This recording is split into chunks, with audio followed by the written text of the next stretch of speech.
दोस्तों, क्या आपने कभी सोचा है कि एक 77 साल की भारतीय महिला जो कभी रिपोर्टर थी, वो भी एक छोटे से जिले से एक दिन दुनिया के सबसे प्रतिष्ठित साहित्य पुरस्कार बुकर पुरस्कार को जीत सकती है। जी हाँ दोस्तों, 21 मई 2025 को भारत की बेटी कर्नाटक के हासन जिले की बानो मुश्ताक ने वो कर दिखाया जिसकी कल्पना भी बहुतों ने नहीं की थी। 3 अप्रैल 1948 को जन्मी बानो मुश्ताक एक मुस्लिम परिवार से थी।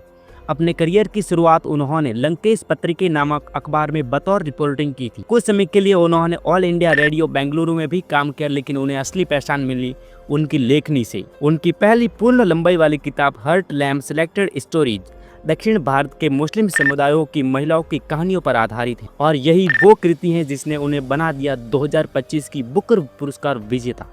लेकिन इस कहानी में एक और नाम भी है, दीपा बास्टी। साल 2022 में उन्होंने बानो मुश्ताक की कहानियों का अंग्रेजी में अनुवाद करना शुरू किया। 1990 से 1923 के बीच लिखी गई कहानियों में से 12 चुनिंदा कहानियों को उन्होंने बड़े संवेदनशील अंदाज में प्रस्तुत किया। अब जरा एक नज़र इस पुरस्कार पर भी डालते हैं। इसकी शुरुआत हुई थी 1969 में। ये पुरस्कार उन राइटर्स को दिया जाता है जो अंग्रेजी भाषा में लिखते हैं या जिनका साहित्य अंग्रेजी में अनुदित होता है। पहला बुकर पुरस्कार मिला था पर्सी हॉवर्ड न्यूबी को उनकी किताब समथिंग टू आंसर के लिए। लेकिन दोस्तों, क्या आप जानते हैं कि वे पहले भारतीय जिन्हें यह पुरस्कार दिया गया था वो थे B.S. नॉयपॉल, जिन्हें यह पुरस्कार वर्ष 1971 को इन ए फ्री स्टेट के लिए दिया गया था। और आज 2025 में बानो मुश्ताक उस विरासत को आगे बढ़ा रही हैं।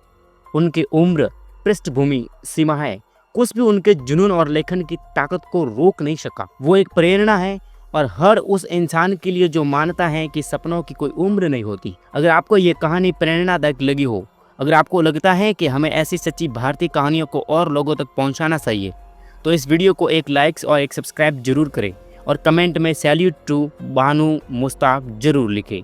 मिलते हैं अगली वीडियो में एक सच्ची और प्रेरणादायक कहानी के साथ।